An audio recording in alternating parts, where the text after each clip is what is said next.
ani 63 u sera k'o de sɔrɔ k'o bila jamana wagane ale kɔnɔna na musaka in a ka fisa kosɛbɛ jamana ma a b'a to jamana bɛ se k'a ka maa mago dɔw ɲɛnabɔ ni o ye n'an bɔra yen sa an bɛ taa cour suprême na kalikasiyɛn tun bɛ yen bi inspecteur des armées maaw fala olu maa 4 olu ka baara tali yanni o cɛ sa a bɛ fɔ k'olu ka taa kalikasiyɛn kɛ cour suprême de la ko in ɲɛmaayaba yɛrɛ tun bɛ maa minnu bolo sa o ye conseiller min bɛ cour suprême na n'o ye conseiller Ibrahim Konta ye ale yɛrɛ n'a nɔfɛmaw bɛɛ lajɛlen tun bɛ yen cour suprême yɛrɛ président par intérim n'o ye Bamasa Sisoko ye ale fana tun bɛ ko in kɛnɛ kan ka taa fara ɲɛmaa dankanw bɛɛ lajɛlen kan sa u y'a yira sa k'a fɔ min ye nin baara in ye a kɛkun ye contre inspecteur ninnu fala ye yan'u ka baara ta sa u bɛna ka n'u ka kalikasiyɛn kɛ jamana yɛrɛ bɛ hakɛ minnu ɲini fɛ ani k'u ka tilennenya n'u ka laadiriya k'o la baara minnu n'u bɛna kalifa o la u k'a kɛ hɔrɔnya danbe ale ni tabiyaw bɛɛ lajɛlen kɔnɔna na Ibrahima Konta ale de kɔni ye baara in a baaraw bɛɛ lajɛlen ɲɛnabɔ cour suprême ale kɔnɔna na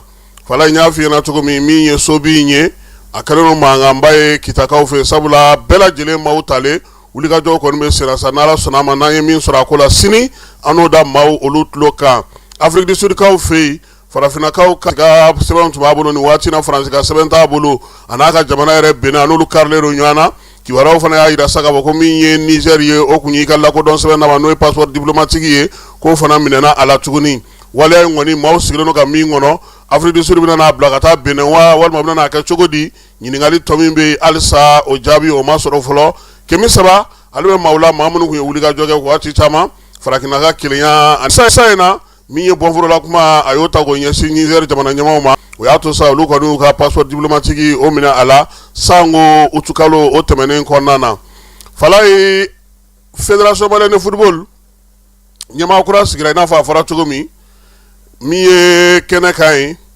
maa 70 o de tun bɛ yen n'o ye kan 70 ye o la sa min ye maa 69 olu kɔni ko ko Mazu ko k'a sugandi maa 69 olu kɔni ko ko Mazu ko k'a sugandi maa kelen bɛ yen o ma sɔn ka kala ta ye 2 olu y'u yɛrɛ minɛ olu ma sɔn fana ka kala ta a ye wa kɛnɛ in kan sa min ye FIFA maaw ye Nigerikaw ka Pele ale de nana ka na nin ko in bɛɛ lajɛlen kɛ min ye jɛrɛ in ye fala ye jeliba ma ye kɛnɛ kan dɛ olu ka chaise lankolon kun don an ye kibaruya min sɔrɔ sa o ye k'a yira sa jeliba mɔgɔw ko min ye jɛrɛ in ye ko kunpaba kun t'a ko la ten wa fana ka tɛmɛ ka bɔ yen olu ni Muazu bɛnna bɛnkan minnu kan fala ye a ma bɔ a sira fɛ o la jeliba ɲɛmaaya so olu kɔni olu ma sɔn ka se kɛnɛ kan Tour du Mali nɛgɛsoboli fala ye Bamako Sikaso kɔnɔna boli n'o y'a sɔrɔ Jamutone y'o ta kunungo Jamutone ale batira koyi sabula maa wɛrɛ bɛ yen o de kunungo ka bɔ Sikaso ka na ɲɛna fala ye kilomètre 90 maa wɛrɛ y'o ta o fana ye maliyɛn ye nka o senfɛ sa min ye Bissau Guinée ye ale tun ye maillot jaune ta nka bi ka bɔ ɲɛna ka na se Welesebugu la cɛbakɔ y'a ka fɛn minɛ cɛbakɔ Jamutone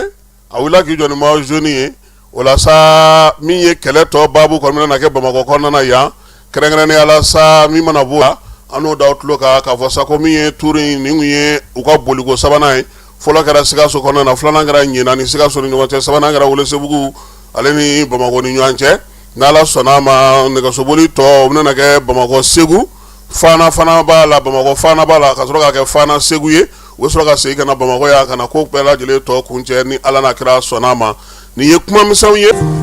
Fatou ta ye bololatigɛ dan ye wa a da ma diya mɔgɔ si la nin ye Mamadu ye taxibolila don ka to mobilibolila a ye courant poto dɔ gosi ka kari a ma boli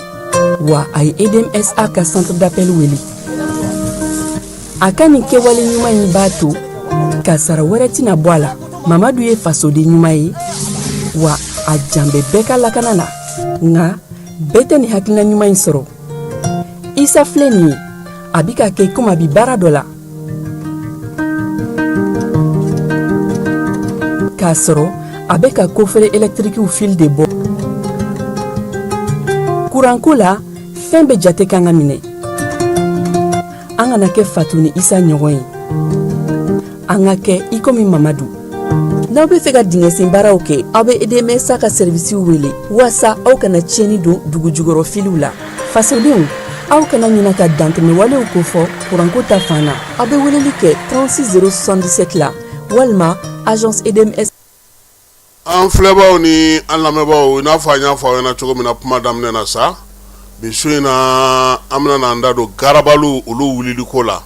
nka kɛrɛnkɛra kari tɛmɛnen n'o ye ɲamanata ye avril kalo tile 12 an ka babu bɛna tali kɛ o la yaasa ka se ka ɲɛfɔli kɛ garabaliko in a ye tali kɛ bingali min n'o taara ka ɲɛsin an ka wolomasiri tabaw ma pankuru jigi kɛnɛ ale ni gendarmew ka yɔrɔ bibi na maaw bɛ ka ɲininkali min kɛ munna ko in a ma k'a nɔgɔnni fɛ san 2024 fo nin wagati in de la a nana kɛ n'o ye garabalu wulili. Merci beaucoup Kassim, an bɛ Ala fo k'Ala barikada Ala min sɔnna ka bi jira an na an lamɛnbagaw minnu bɛ Mali kɔnɔ ani minnu bɛ Mali kɔ kan bi de an bɛna explication dɔ di mɔgɔw ma kosɛbɛ nin ko in na k'a jira mɔgɔw la ko kulusi ɲininen ka fisa a jeninen. Maintenant i bɔra ka ɲininkali min kɛ garabali ko in na an bɛ se ka min fɔ mɔgɔw ye décision dɔ taara Bamakɔ gouverneur fɛ a y'a jira décision in kɔnɔ a kɛra septembre kalo tile 19 ko k'a lajɛ garabali damadɔ bɛ Bamakɔ u ka bɔ Bamakɔ ka sigiyɔrɔ d'u ma yɔrɔ wɛrɛ. Bon o garabali fɔlɔ o tun ye Lafiyabugu kɔrɔ garabali ye filanan tun ye Sabalibugu ye ale ni Falajɛ Solola ani zone industrielle ale ni Jelibugu garabali ani Ɲamana k'a f'u ye ko nin garabali ninnu ka wuli Falajɛ garabali fɛnɛ b'a la. Bon n'i ye jateminɛ kɛ k'a lajɛ Bamakɔ ye fan fila ye rive gauche ni rive droite. Maintenant Bamakɔ rive gauche ta o kɔni baaraw kɛra k'a jira olu la ko Bamakɔ rive gauche maaw olu bɛɛ lajɛlen bɛ ɲɔgɔn sɔrɔ cathédrale la. Maintenant fɛn min ye rive droite ye. Donc n'i y'a faamuya sisan Bamakɔ kɔnɔna na yan ba kiniyan fan na anw b'o kan a bɛ fɔ yɔrɔ min ma ko Balabugu ni Falajɛ ani ba numanyan fan n'o ye dugu kɔnɔna ye olu bɛɛ lajɛlen garabali minnu b'o la olu bɛɛ lajɛlen tun kan ka wuli nin ko in senfɛ wa.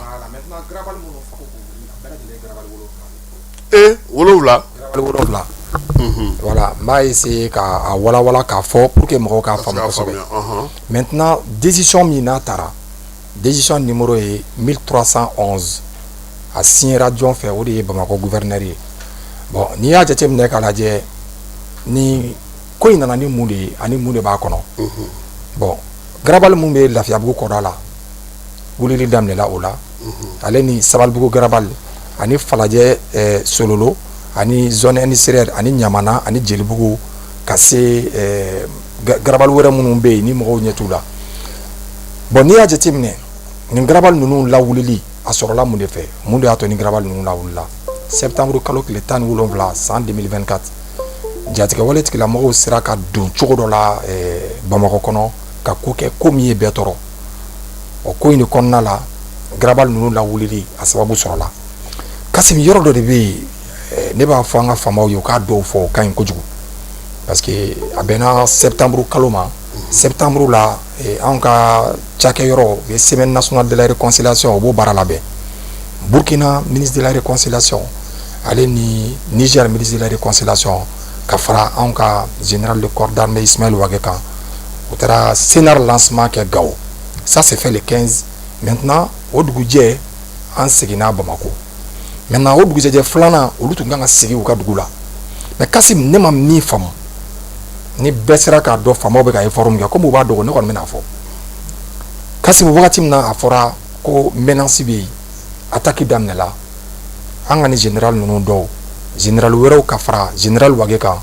u donna kɛlɛ la u donna kɛlɛ kɔnɔ. Maintenant n bɛ fɛ ka min fɔ mɔgɔw ye pour que mɔgɔw k'a faamu force spéciale minnu bɛ yen n'u ni olu fana tun bɛ ka mouvement kɛ k'a essayer ka attaque ni yɔrɔ magɛn pour que ka solution kɛ attaque in bolo ka se ka kunbɛn. Kassim garabali dɔ bɛ yen min bɛ Bamakɔ mɔgɔ dɔw y'u to garabali kɔnɔ ka tir kɛ force spéciale mɔgɔ ninnu kan. U tɛmɛtɔ mais u continuera u taar'u ka mission na bon olu tun bɛ ka jɔrɔ min na dunan minnu b'u bolo yan fɛn kana olu fana sɔrɔ fɛn kana mɔgɔ si sɔrɔ. Burkina ministre de la réconciliation ale ni Niger ministre de la réconciliation ala barika la u sera ka olu la segin k'u t'u ka hôtel la ka se ka baara nin kɛ bolo sera ka baara in kunbɛn. Bon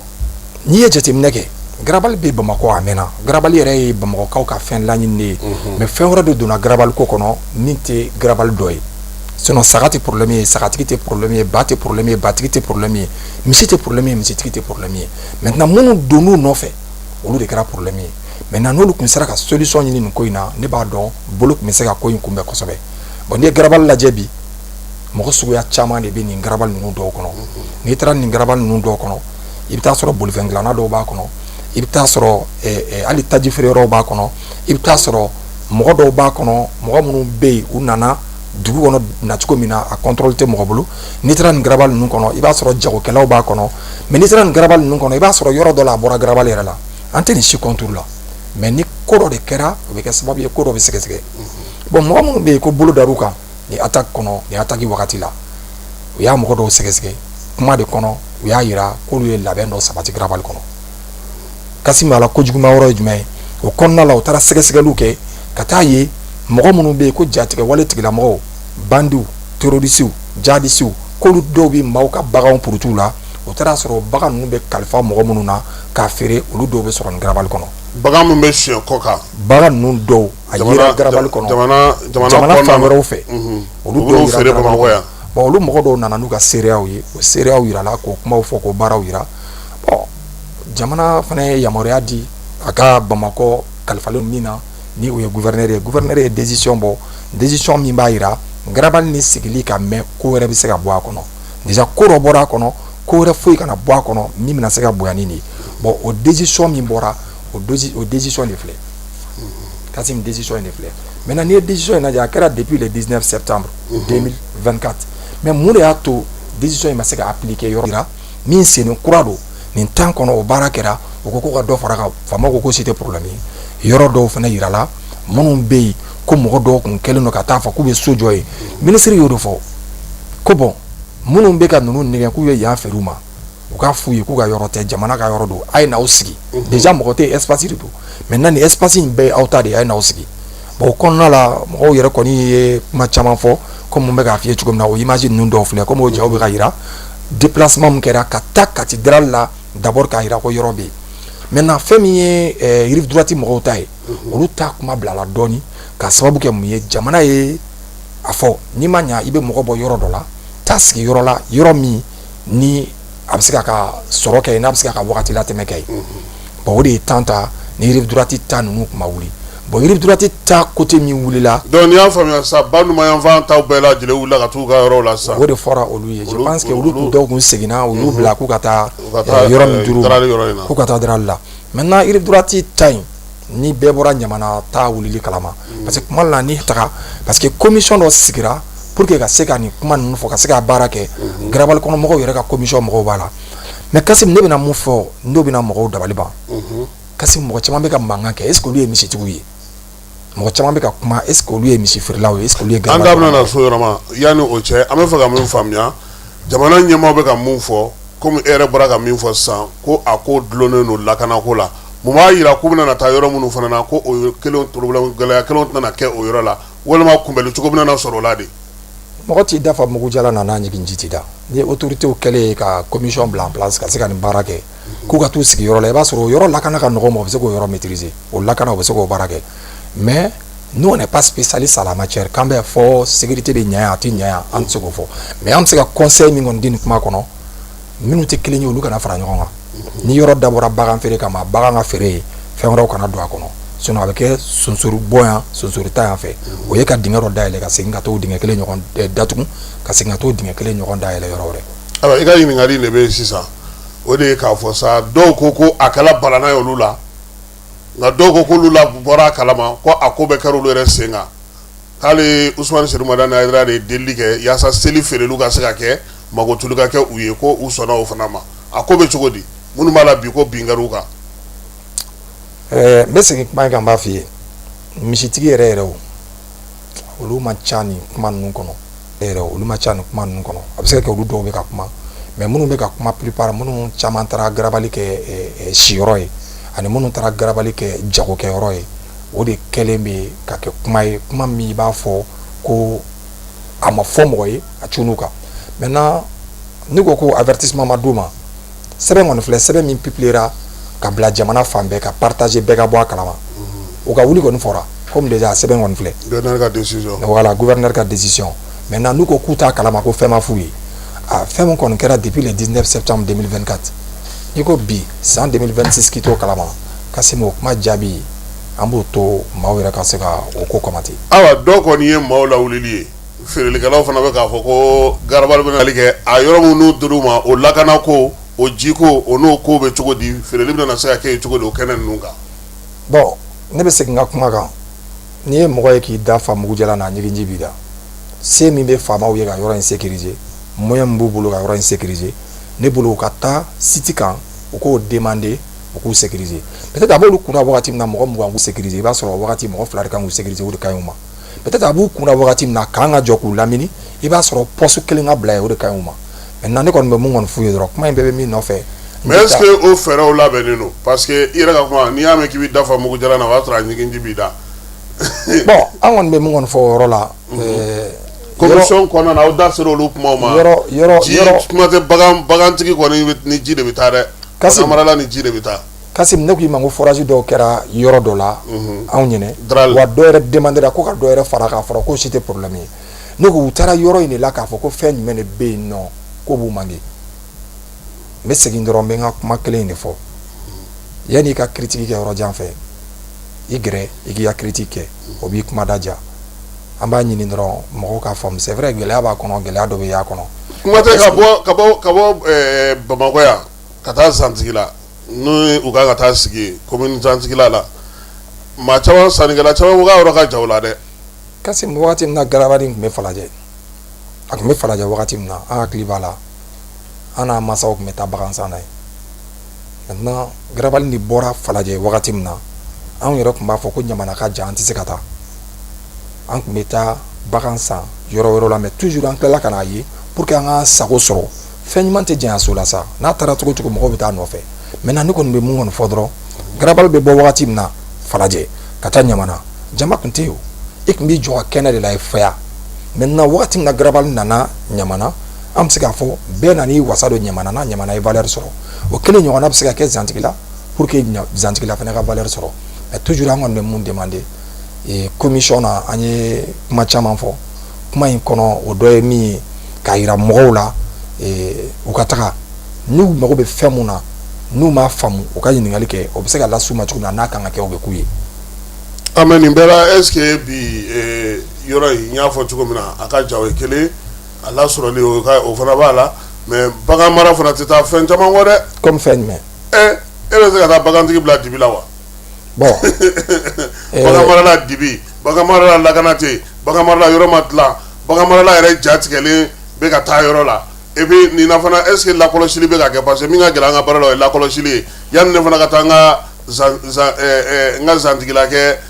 kasila kɛrɛfɛla ye yan k'an sigi ka n ka baganw feere est ce que o fana jateminɛna a ko la kɔda wulila tuma min na an y'a ye k'a fɔ wɛnsɛn sira kan bagan feere yɔrɔ caman sigira o kan ka taa fo sibi yanfan ninnu na dɛ. bon i bɛ ka min fɔ garabali kɔrɔ dɔ tun bɛ samankɔ u b'a fɔ yɔrɔ dɔ ma dolaribugu a mɛnna o tun bɛ yen fɔlɔ k'a sɔrɔ kɔda ninnu bɛ yen mais toujours an kɔni bɛ mun kɔni fɔ mɔgɔw ye dɔrɔn mɔgɔw k'a faamu quoi mɔgɔ damadɔ ka nafa kana kɛ sababu ye jamana binni sababu ka b'u la parce que yɔrɔ dɔ de kɛra ko in kɔnɔ ko dɔ de kɛra fɛn dɔ de fɔra dalilu dɔ de sɔrɔla o de y'a to faama b'u sɔnni kɛ yɔrɔ in na ka se ka garabali ni déplacer k'a ɲini ka taa kɔfɛ k'a déplacer k'a ɲini ka taa kɔfɛ o de ka nɔgɔ u ma koyi bon k'a déplacer k'a ɲini ka taa kɔfɛ o de fana lakana ka nɔgɔ u ma mais an kɔni bɛ mun kɔni fɔ toujours an bɛ décision in de ɲini ka a fɔ mɔgɔw ye mɔgɔw k'a faamu décision in ma ta kunfɛ c'est vrai tiɲɛ don yɔrɔ bɛ janya mais est ce que a bɛ se ka kɛ sababu ye misi tɛ san wa est ce que a bɛ se ka kɛ sababu ye saga tɛ san wa c'est vrai a bɛ se ka dɔ fara a prix kan o ye diyagoya ye wa o yɛrɛ kan ka kɛ mais fɛn min ye k'a fɔ ko a man ka kɛ o caman ta ye intérêt personnel de ye ni mɔgɔ kɔni bɛ fɛ k'a ɲini k'a faamu jamana ka lakana peut-être n'a gɛlɛya bɛ mɔgɔ min ka côté la don min na o tigi k'a faamu ni attaque kɛlen mɔgɔ dɔw tun bɛ kan dɔw alentour la olu gɛnna o minnu fana tɛ hali garabalitigiw ye mais est ce que olu fana bɔra ka kuma comme mɔgɔ dɔw bɛ ka kuma cogo min na garabali kɔnɔ mɔgɔw la mais garabali kɔnɔ mɔgɔ bɛɛ fana tɛ mais n'an bɛ min fɔ dɔrɔn an ka jamana ɲini k'a bila ɲɛfɛ ni fɛn minnu fɔra an ka lajɛ ni jamana ka intérêt ka bɔ a la an k'an gulo la ka tɛmɛ intérêt personnel. baara min filɛ senna nin est ce que bagan feerelaw ni bagan maralaw ni bagan juraw minnu bɛ nin yɔrɔ ninnu na u ɲɛmɔgɔw u donna ko in na wa aw n'u ye baara kɛ ka kɔn yanni wulili in cɛ wa. n bɛ segin kuma kan n b'a f'i ye an bɛ taa mission na don min na bagan feerelaw n'u ka ɲɛmɔgɔw bagan feerelaw olu ka ɲɛmɔgɔw a images de bɛ yan o b'a bɛɛ kalama wa kuma bɛɛ fɔr'u ye wa u ye délai mun demander ne ma fili o délai dɔw dir'u ma mais k'a fɔ ko baara de tunun ka k'u wuli sɔgɔmada kelen k'u gɛn ten a ma kɛ ten dɛ il faut que ni image ninnu ka yira a ka ɲɛfɔ mɔgɔw ye parce que mission min wulila yanni mission ka wuli a kuma fɔra rencontre de la a kuma fɔra réunion de la réunion dɔ kɛra yɔrɔ wɛrɛ minnu tɛ ministère de la réconciliation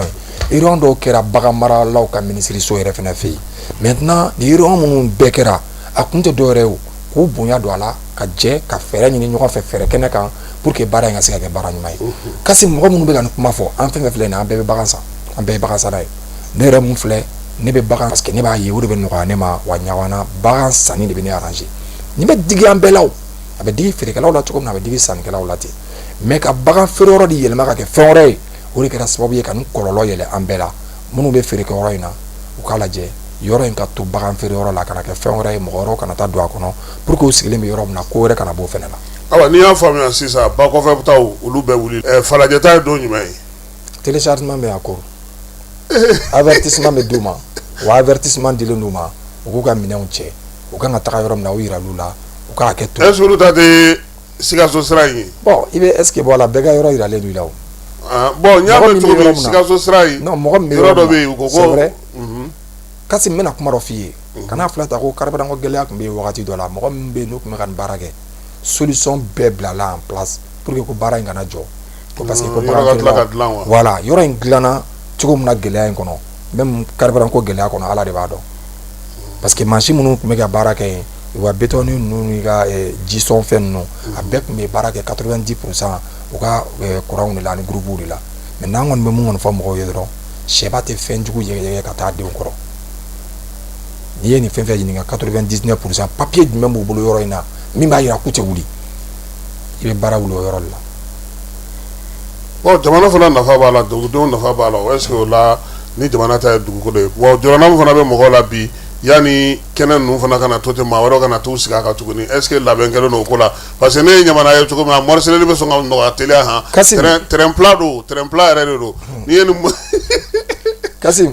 n'an donna nin morceleli la sa an bɛɛ bɛ kɛ fɛn ye. Kasim dugukolo ko in filɛ nin ye n'i y'a jateminɛ i b'a dɔn a bɛ ka mɔgɔw bɔ u ka baara kɔnɔ kosɛbɛ n ko Lafiyabugu garabali la wulilen Lafiyabugu kɔda dɔgɔkun fila dɔ ye ala minɛ ka taa fɔ mɔgɔw ye k'ale ka terrain dɔn a y'a faamu communiqué kɔnɔ Procureur Touré ani Lafiyabugu commissaire ni Bamakɔ DR ka fara administration tɔw kan minnu impliqué don est-ce que ale ka dugukolo ko kuma ma nɔgɔya wa ale sera na dugukolo ko kuma ɲɛ dɛ n b'a dɔn n'i tora k'a fɔ a ye sunɔgɔ yɛrɛ la ko dugukolo a bɛ wuli o y'a ka sunɔgɔ tigɛlen parce que n'a bɛ mɔgɔ min kun na k'a fɔ ko mɔgɔw bɛna bɔ yen k'e bɛ taa yɔrɔ k'i ta ye ou bien k'e bɛ taa ko dɔ kɛ yɔrɔ in na titre bɛ n bolo a kan Kasim n'a tora ka bɔ mɔgɔ min da est-ce que a bɔli da gansan yɛrɛ surtout yɛrɛ bɛ ɲamana yɛrɛ bɛ Kulukoro ka yamaruya de kɔnɔna na o b'a fɔ ko dɛgɛ sisi bɛ bɔ karatɔ da yɔrɔ f'a ka bɔ dɔ da sisan 120 waleya in bɛɛ lajɛlen kɔnɔna aw ka ministre son donna a la aw yɛrɛ m'u lakɔlɔsi bagan mara gɛlɛya la ani bagan maralaw yɛrɛ degun mun fɔ aw ye ni gouvernement kan ka u dɛmɛ o la ka tɛmɛ u ka lawulili yɛrɛ fana kan parce que o fana bɛ baara in tɔ nɔgɔya. bon bi i ye kuma min fɔ kuma daminɛ bi an ma na o kama n'an bɛ na o kama an b'a essayer ka o élément de langage labɛn kosɛbɛ ka na o kama mais n'an ye gɛlɛya min ye bagan mara baara in kɔnɔ baganw immatriculation t'u la c'est vrai mais est-ce que contrôle bɛ bagan ko kan wa ne maa min tɛ ka bagan yelen dɔn n'a photo t'i bolo n'i ka bagan suyana est-ce que i b'a ye maintenant an kɔni ka jateminɛ la ne ye observation est-ce que fulaw t'a dɔn bon o ye yeli de ye o u ka bagan mana tunu dɔn o ye identité sugu min ye an bɛ se k'a fɔ o ye visuel de mais pourquoi pas an ka marque dɔ kɛ par exemple misaliya la n'i ye Bamakɔ lajɛ maintenant Bamakɔ Tamasere n'i sera gouvernorat la o ye GDB de ye maintenant GDB maintenant n'i y'a lajɛ premier arrondissement comme déjà an bɔra commune na maintenant mun de bɛ se ka kɛ pour que yen mɔgɔw ka bagan marque ka kɛ kelen ye ni mɔgɔ minnu bɛ bagan ko la olu ka identification la sɔrɔ parce que n'i taara jamana dɔw lajɛ ka jamana dɔw bagan lajɛ i b'a sɔrɔ olu ka identification bɛ baganw kulo la i b'a sɔrɔ olu ka bagan bɛɛ immatriculé don non k'a sɔgɔ ka boucle dɔ k'a la boucle mun na mais n'a kulo tigɛra o b'a yira ko siga bɛ o la o a bɛ cogo min n'i bɛ ka mobili ye a bɛ ka boli plaque t'a la sasi numéro t'a la ka taa sɔrɔ sasi fɛnɛ effacé len don mobili yɛrɛ la mais o ye siga de ye o ye siga ye maintenant solution bɛ se ka kɛ ka bila en place bagan bɛ se ka identifier cogo di bagan joli bɛ nin bolo yɔrɔ dɔ la a bɛ jamana arranger a b'a ni feerekɛla yɛrɛ arranger parce que n'i ka bagan tununa a yeli bɛ nɔgɔya voilà a bɛ dɔn ko karisa ka bagan de ye nin ye ni a bɔra nin sigida in na mais sauf que i b'a ye kuma dɔ la bagan feerelaw ni bagan feerelaw ka yɔrɔ la i b'a sɔrɔ dɔ bɛ peinture boîte ni san bere ni b'a bolo ni wayiw taara misi san ou bien wayiw ni busiw mana misi san ou bien ni mɔgɔ dɔ ye misi san k'a bila ye yanni tile 5 cɛ ou bien yanni seli tɔ to de tile 10 bɛna minɛ u bɛ peinture dɔ ta dɔrɔn ka fɛn dɔ k'a la ka fɛn dɔ k'a la ka fɛn dɔ k'a la maintenant i b'a ye mɔgɔ dɔw fana bɛ yen minnu ka baara bɛnnen don o dɔrɔn ma olu bɛ taa u garabali kɔnɔ u bɛ misiw sannew fara ɲɔgɔn kan k'o gɛn fo ka taa fɔ k'i mago sera a ma mais ne bɛ n yɛrɛ ɲininka olu bɛ k'o mara prix min na garantie jumɛn b'a la bon u ka baara n'a tununa garantie jumɛn b'a la o ye fɔlɔ ye filanan ye min ye est ce que olu bɛ k'o baara min kɛ a lakodɔnnen don wa maintenant kɔni bɛ min kɔni fɔ autorités ye u k'a essayer toujours k'u ka fɛɛrɛ ɲini k'a bila jamana kɛnɛ bɛɛ kan jamana yɔrɔ bɛɛ la comme opération dugukolo ko sanfɛ mɔgɔ dɔw ye ɲininkali dɔ k'an na ka k'an ka kaw la parce que n'aw y'aw sigi ko commission o kɔrɔ k'aw kan ka jateminɛw fana kɛ ko n'i y'a kɛ ɲuman b'a la kolon b'a la denmisɛnnin dama bɛ baara kɛ nin yɔrɔ ninnu na n'u bɛ bamakɔ kɔnɔ yan n'u dayirimɛ dulonnen ninnu na ni maa wɛrɛ minnu bɛ yen bi n'olu fana dayirimɛ dulonnen ninnu na a kɛra feerelikɛlaw a kɛra fɛn o fɛn ye yalama jateminɛ kɛra olu fana ka ko la wa parce que yɔrɔ in kɛnɛ ninnu bɛɛ bɛna na lawuli mais mɔgɔ don a bɛ se ka kɛ sa i bɛ baara kɛ i bɛ ATT bugu yɔrɔ dɔ la i bɛ t'i dayirimɛ ɲini i bɛ kunkolo funfun ni fɛn ninnu kɛ yalama jateminɛ bolila olu baaramisɛnnin ninnu tigiw kan wa. bon i ye kuma dɔ fɔ sisan kunkolo fufu yɔrɔ kan ka sɔrɔ a bɛ se ka taa ka baara kɛ kunkolo fufu yɔrɔ la sinon u bɛ sogo contrôle la u tɛ kunkolo fufu contrôle la o maintenant ko wɛrɛ min donna garabali kɔnɔ dɛ kuma in bɛɛ b'o de kɔ maintenant i ye mun fɔ gɛlɛya min bɛna kɛ mɔgɔw kan nin wagati parce que Mali problème ye min ye n'i ko k'i ka mɔgɔw recenser ko i bɛ a essayer ka solution dɔ kɛ k'u récompenser o jama bɛ caya ni ni mɔgɔ ye mɔgɔ 10 ye Kassim i bɛ jigin da mɔgɔ 1000 kan n'o kɔni an ka problème y'o ye. an y'a ye Sununkura recenser la mais a ma nɔgɔya dɛ. voilà parce que i b'a dɔn gɛlɛya bɛ minnu kan tiɲɛ yɛrɛ yɛrɛ la an dɔw de don solution jumɛn bɛ se ka kɛ pour que k'u organiser ka se ka coup de main dɔ d'u ma ka se ka nin wagati la tɛmɛ o kan an ka hakilina y'o ye mais n bɛ segin kuma in kan n b'a fɔ kulusi ɲiginnen ka fisa a jeninen maa damadɔ ka sɔrɔ ka sumaya dɔ ka bɔ a la a ka dɔgɔya o ka fisa jamana binnen ye dɛ an kɔni ka laɲini ye min ye ni solution bɛ se ka kɛ u ye solution dɔ ka kɛ u ye pour que u ka se k'u bɔfan sɔrɔ wagati ni kunkurunin kɔnɔ. ayiwa yanni ninnu ka wuli an y'a ye k'a fɔ bagan yɛrɛ sogo yɛrɛ gɛlɛyara Bamakɔ yan a n'an ka marabolo caman na yalama ani nin bɛ tali kɛ ɲɔgɔn na wa ou bien o fana y'a damana ko de ye. Kassim i b'a dɔn Mali talen don otage la kɛnɛ damadɔ kan ko damadɔ la mɔgɔw ɲɛ tɛ ko min na bon carburant ko nana yan an y'o ye sisan u y'a essayer ka Mali ta en otage mais jɔnniw de bɛ k'a kɛ jatigɛ wale tigilamɔgɔw banbagaciw maintenant u donna sɛnɛ kɔnɔ a bɛ wagati bɔ u bɛ maaw bali ka sɛnɛ kɛ comme u y'a ɲini wagati dɔ la ko carburant fɛnɛ kana don u y'a essayer cogo o cogo a bɔr'u ye minɛ fɛrɛlen na bon n'i ye sɛnɛkɛlaw ka yɔrɔ fɛnɛ lajɛ o nana ni lakanabaliya ye o kun tɛ dɔwɛrɛ ye pour que ka mɔgɔw bali ka sɛnɛ kɛ bon n'i ye bagan gɛnnaw ni bagan maralaw ka yɔrɔ fɛnɛ lajɛ o nana nin hakilina kelen ɲɔgɔn ye nin ko in bɛɛ bɛna kun cɛ mun de la k'a ɲini ka kɔngɔ bila an na k'an bali ka balo maintenant n'an y'a faamuya an bɛ ɲɔgɔn gasi lajɛ ɲɔgɔn ka hinɛ lajɛ ka ko to ɲɔgɔn ta la lajɛ mais min tɛ jamana ci. anw bɛ sogo ta ka bɔ an bɛ bagan fagalen ta ka bɔ an bɛ bagan ɲɛnama ta ka bɔ n'a fɔra ko anw yɛrɛ fɛ yan ko kilo taara a yɛrɛ sɔrɔ 600 700 sogobu yɛrɛ taara a yɛrɛ sɔrɔ 800 na o fana ka gɛlɛn dɛ an bɛ bagan mara jamana ye. a ka gɛlɛn Kassim Mali autorités ye hakilina dɔ ta a bɛna mɔgɔw la impressionner a tɛmɛ mɔgɔw bɛna ye u ye déplacement dɔw kɛ o taara hali Brésil ninnu bɛɛ la parce que fɔlɔ an tun bɛ an ka baganw gɛn ka taa an dafɛ jamana dɔw la wagati min na ni ji b'olu fɛ yen mais an ye faamuya dɔ kɛ tɛ fɛ ka anw ye ko parce que k'an ka baganw bɛ don olu fɛ yen ka taa bin min dun olu fɛ yen k'a tɛ bɛn o ma kuma caman ni ko caman donna a kɔnɔ Mali autorités ye bin dɔ bɛ yen bin qualité dɔ bɛ yen a si de don quoi u y'a ɲini ka bɔ jamana dɔw la jamana minnu bɛ yen ni olu bɛ fɛnw créer u yɛrɛ ye par exemple n'a fɔra ko ji tɛ na yan u bɛ solution dɔ créer ji ka na n'a fɔra bin tɛ falen yan u bɛ solution dɔ créer bin bɛ falen maintenant u bɛ ka na ni solution min ye bin bɛ se ka falen yɔrɔ min na ni bin tɛ se ka falen yɔrɔ min na u bɛ na fɛɛrɛ de latigɛ pour que ka bin falen o yɔrɔ ninnu bɛɛ lajɛlen na o baara bɛ sen na bagan qualité dɔw bɛ yen olu ko sagajigi kurunin jamana caman bɛ yen anw tun bɛ dɔn kɛ jamana minnu ye mais bi n'i y'o jamanaw lajɛ olu de bɛ ka dɔn kɛ anw ye mun de y'a kɛ parce que gɛlɛya min nana u kan u sera k'a kun mais toujours critique ka ɲi mais critique kana kɛ ni lagosili sugu dɔ ye ani burujali sugu dɔ ye ale ni ka kungo lase i yɛrɛ ma ou bien ka ɲugu i yɛrɛ la maintenant ne kɔni bɛ mun kɔni fɔ ni bin bɛ yen n'a man ɲi n'a kan ka fɔ jamana ye n'a kan ka fɔ jamana marabagaw ye n'a kan ka fɔ mɔgɔ o mɔgɔ ye k'e bɛ ɲuman sɔrɔ a kɔnɔ e k'o lamɛn mais kuma ka fɔ ni bonya ani karama ye parce que ni mɔgɔ min ko ko fɛn bɛɛ ka ɲi nin wagati o tigi ye fili kɛ fɛn bɛɛ man ɲi parce que gɛlɛya min b'an kan an ka gɛlɛya dilannen tɛ gɛlɛya in kɛlen don fugulan de ye ka na coro an kunna an talen don otage la sira caman de fɛ bi ta ye baganko kuma ye an b'an profiter ka nin fɔ ka fara o kan tagalen ɲɛfɛ n'Ala sɔnna an bɛna t'o fɔ. Ayiwa maa caman bɛ ka ɲininkali kɛ aw ka minisiriso yɛrɛ sɔrɔ nacogo de k'a sɔrɔ bagan mara ni mɔni minisiri bɛ yen. Bon n'i y'a jateminɛ an ka minisiri comme aw y'a ye sisan a fɔra ko ministre d'État. Bon ministre d'État ye minisiri ye minisiri min bɛ se ka minisiri so wɛrɛw dɛmɛ u ka baara la. Bon n'i ye nka aw kɔnna ka nin kɛ k'a sɔrɔ aw ma kɛ État ye dɛ. n bɛna ɲɛf'i ye o n'i ye ministère de la réconciliation lajɛ département transversal de don maintenant ministère bɛɛ bɛ se k'i yɛrɛ sɔrɔ ministère de la réconciliation ka baara kɔnɔ n bɔra ka fɛn dɔ fɔ attaque min kɛra nin fɛn kɔnɔ an ka ministère ni ministère de la sécurité et de la protection civile u jɛra ka baara dɔ kɛ mais o baara kɔnɔ SECOJEC an ni olu de y'a baara kɛ ɲɔgɔn fɛ bon n'i y'a lajɛ anw ni développement social bɛ baara kɛ par exemple maa minnu bɛ yen ko kɛlɛ y'u bɔ u sigiyɔrɔ la an ni olu b'o baara kɛ kɛnɛya bɛ se ka di mɔgɔw ma cogo di an b'o baara kɛ sira bɛ se ka di mɔgɔw ma cogo di an bɛ nin baara kɛ mɔgɔw bɛ se ka formation sɔrɔ cogo di an bɛ nin baara kɛ mɔgɔw mago bɛ fɛn minnu na ka se k'a k'u place la développement conduit par les communautés dugudenw yɛrɛ k'a fɔ anw bɛ nin de fɛ n'i bɛ ekɔliso jɔ i bɛ musojiginso jɔ i bɛ sira dilan i bɛ sɛnɛ kɛ i bɛ bagan mara i bɛ fɛn o fɛn kɛ an ka ministère bɛ nin bɛɛ baara kɛ maintenant ne mago bɛ dɔrɔn e ka département kelen fɔ an n'olu bɛ baara kɛ sira min fɛ ne b'o f'i ye. Seko ni dɔnko. Très bien n'i ye culture lajɛ bi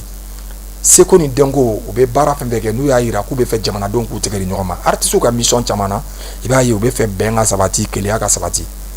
anw ni olu b'o baara kɛ parce que n'i ye ministère de la culture lajɛ Dafe a ka déplacement caman bɛ yen n'o y'a sɔrɔ an ka faama ka ciw ma ca wagati a bolo degunnen tɛ a caman na u b'a kɛ ɲɔgɔn fɛ par exemple n'i ye biennale tɛmɛnen lajɛ biennale tɛmɛnen a baara fanba anw y'a kɛ o y'a sɔrɔ urgence bɛ yen urgence min a b'an ka ministre permis ka se ka taa o la mais avant dernier biennale min kɛra e yɛrɛ Kasim ni an ye ɲɔgɔn sɔrɔ o la biennale lakununen ye parce que ka se ka biennale lakunu ka bɔ sunɔgɔ la anw y'o baara kɛ anw ni ministère de la culture y'a kɛ Kasim o biennale daminɛ don fo ka taa fɔ ko biennale ban don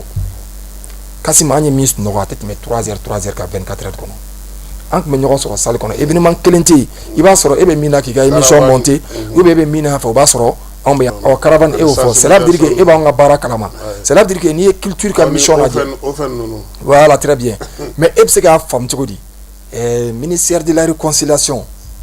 anw de y'a fɔ k'a yira aw bɛ se ka baara jumɛn di an ma an k'aw dɛmɛ a la u ye caravane min di anw de ye Moti caravane bɛɛ kɛ Sevare Moti kuma dɔ la an bɛ se ka kɛ tile kɔnɔ siɲɛ ta u bɛ siɲɛ an nana ni seko ni dɔnko tigilamɔgɔw yɛrɛ an nana ni artiste caman fɛnɛ ka se ka baara yɛrɛ fɛnɛ kɔrɔta a tɔgɔ di min accident kɛ kɔsa in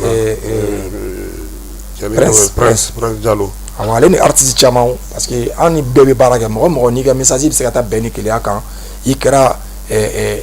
écrivain o i kɛra journaliste ye o e yɛrɛ filɛ nka ne bɛ baara kɛ parce que bɛn ni kelenya ka di parce que n'e kɛra kuma bɛɛ k'e bɛ kɛlɛ fɛ an tɛ girin k'a fisini an b'i nɛgɛ fɔlɔ de i ka bɔ kɛlɛ kɔnɔ i ka kɛlɛ bila i ka fara jama kan parce que mɔgɔ caman ma fɛn dɔ de faamu Kasim an bɛ critique dɔw la an bɛ ka essayer ka fɛn dɔw kɛ an ka département na o tɛ solution ye n'i ye mɔgɔ de ye e ye mɔgɔ ye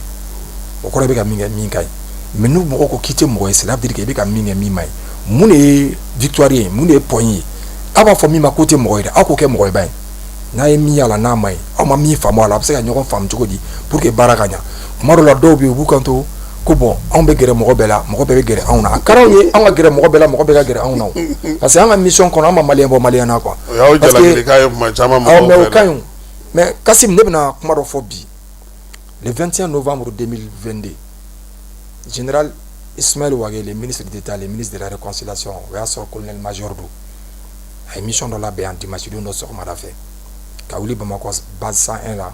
ka jigin Gao ka don hélico kɔnɔ o y'a sɔrɔ yen commandant de zone ye Famukɛ Kamara ye gouverneur min filɛ Gao halisa ale de bɛ yen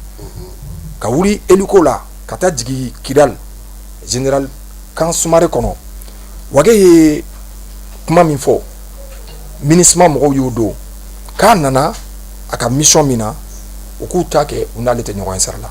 o y'a sɔrɔ MINUSMA y'a essayé ka approche min k'a la a ko non k'u k'ale ka baara to a ma a ko information b'a bolo ko Alikabasi bɛ Kidal de yan bi bon ale nana ale ni Alikabasi de bɛna ɲɔgɔn ye a bɛna min fɔ Alikabasi ye ale b'o dɔn mais MINUSMA mɔgɔw étonné u dabali banna ko mais ko Wage bɛ se ka wuli cogo di ko fɛn ma fɔ olu ye k'olu tun bɛ dispositif sécuritaire la ko non c'est bon o y'a sɔrɔ mɛ mun f'i ye sɔrɔdasi tɛ dɔn ka ban koyi o y'a sɔrɔ mɛ mun f'i ye o kɛlen bɛ ka sɔrɔdasi minnu labɛn n'olu bɛ ka don dugumala fɛ MINUSMA m'o ye o la i bɛ image in ye i bɛ Wage ye Bakfar ka kan kɔnɔ ani Alikabasi ka fara commandant de zone kan ani o tun ye a don colonel Famukɛ Kamara kun don bi ni général Famukɛ Kamara don ka fara gouverneur kan gouverneur min tun bɛ ka kɔrɔ yani nin kana yani Surakakɛ kana yani général Jamugana voilà Gamugana yani Gamugana mais a y'o de fɔ kan kɔnɔ Israch de tun bɛ a wagati non les sortants là Sisoko bɛ Kamisoko non Kamisoko depuis IBK ka wagati ayi min kɛra jɔnku da ka garde corps ye tan Sisoko ouais non c'est non voilà j'ai oublié un peu min n'a tɔgɔ kɔ quoi maintenant ale de tun bɛ a don mais mun fiyɛna bi dabali ban le ministre de la réconciliation a y'a fɔ Alikabasi ye ko n b'a kalama i bɛ yan i nana i bɛ yan n kɔnɔ an ka kuma mais Alikabasi tun bolo a don a bɛna a kɛlɛ de mais ne yɛrɛ dabali banna an ka ministre in na quoi non mais min f'i ye a ye diɲɛ fɛn bɛɛ dɔ kalan ne t'a dɔn a ye hélico la tunu de ka bɔ radar ka compétence kɔnɔ cogo cogo ka bɔ Gao ka se Kidal ou bien a nana cogo min na n k'a balila ninnu bɛɛ la mais a don anw ye min ye Kidal an ye min faamu Alikabasi jɔlen a ma Azawad fɔ a m'a fɔ Kidal tɛ Mali ye a m'a fɔ k'a tɛ Mali reconnu mais Wage ka o mission de kɔfɛ mɔgɔw y'a ye Mali sɔrɔdasiw donna Kidal mais a n'a ka jɛɲɔgɔnw bɛɛ de jɛra n'a ye u bolo di ɲɔgɔn ma ka se ka nin baara in kɛ mais i bɛ se ka mun faamuya o kɛra dɔrɔn tubabuw wulila minnu t'an fɛ ka kuma dɔw don Alikabasi da k'a bila mission dɔw la k'a labɔ Kidal a bɔra ka mankan ci mais Alikabasi dɔrɔn tɛ minnu tun bɛ ka message passer olu de don maintenant ne bɛ fɛ ka mun f'i ye anw ni hali défense bɛ baara kɛ ministère de la défense parce que DDR la mɔgɔ minnu bɛ yen k'u désarmé la n'u dɔw kan ka intégrer armée la première classe de don anw ni ministère de la défense b'o hali o baara kɛ an ka ministère baara n'i ko k'i b'a fɔ i bɛ dɔ de fɔ a la i tɛ se k'a bɛɛ fɔ ka ban. ayiwa kuma kuncɛ kuma jumɛn b'i fɛ sabula an nakun kun ye garawali ko ye anw minnu sigilen don kasi la hali bi ni yɔrɔ bɛɛ cira a kɛra kɛnɛjalan ye i bɛ mun fɔ an ye an ka wuli ka dɔ kɛ an ka wuli ka sira wɛrɛ ɲini wa an ka wuli ka an cɛsiri wa an ka taa zantigila ka taa an garisigɛ ɲini wa mun wele kan b'i bolo bilasiralikan na ka ɲɛsin maa minnu sigilen don hali bi kɛnɛ ninnu kan ye. kasi minnu ye mɔgɔw nɛgɛn ani n'u bɛ ka mɔgɔw nɛgɛn ko mɔgɔw k'u sigi ne bɛ jigin olu de la mɔgɔ ka mɔgɔ lamɛn mais kana mɔgɔ bɛɛ lamɛn parce que n'i ye kunkolo kalifa yɔrɔ caya i b'a d'a cibaga ma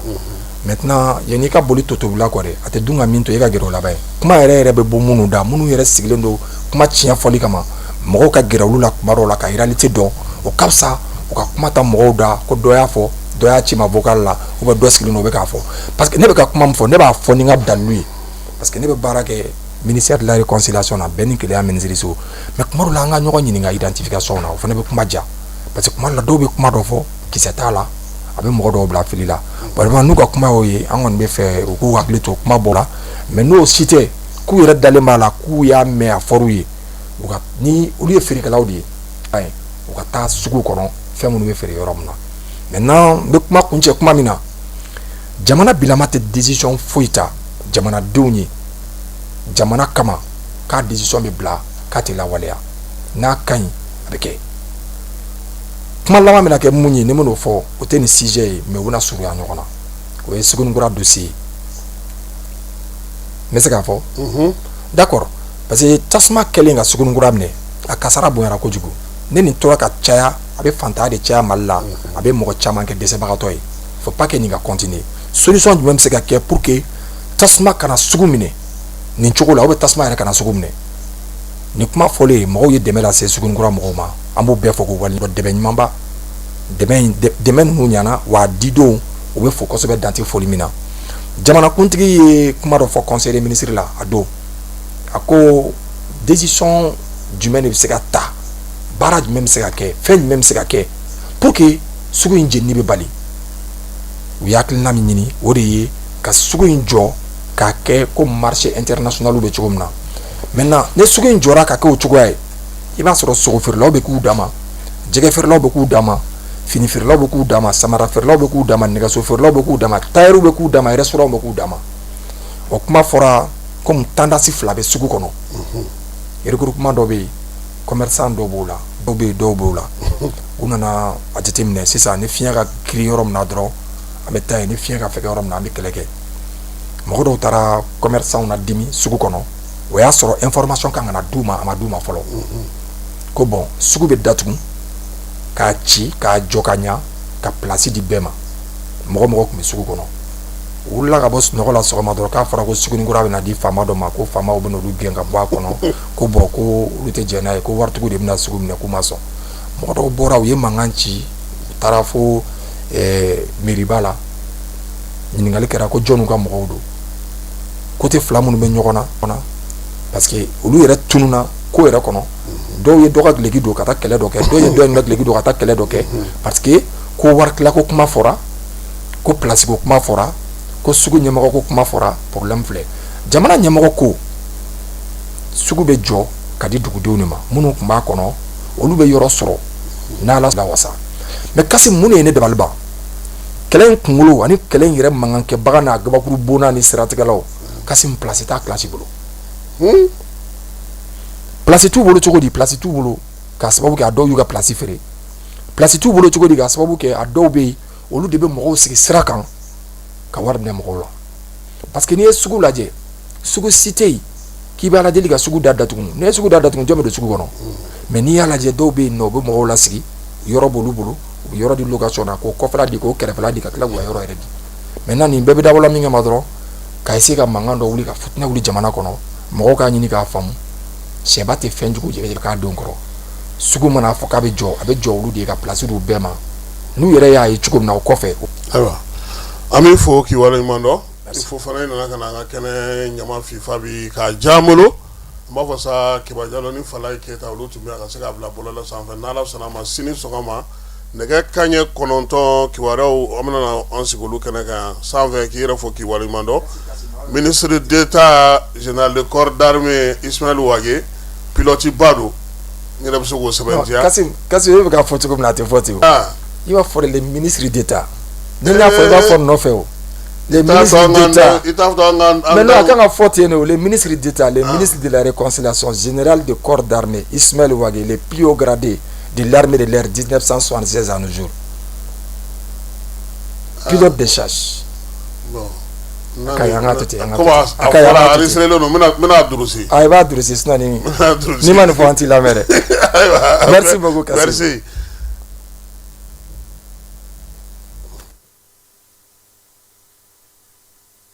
lajɛlen ma aw minnu b'a fɛ ka voyager k'a sɔrɔ a ma degun sɔrɔ a ka voyage kɔnɔna na compagnie de transport Somatra u y'a kanu ka na ni kari kura caman ye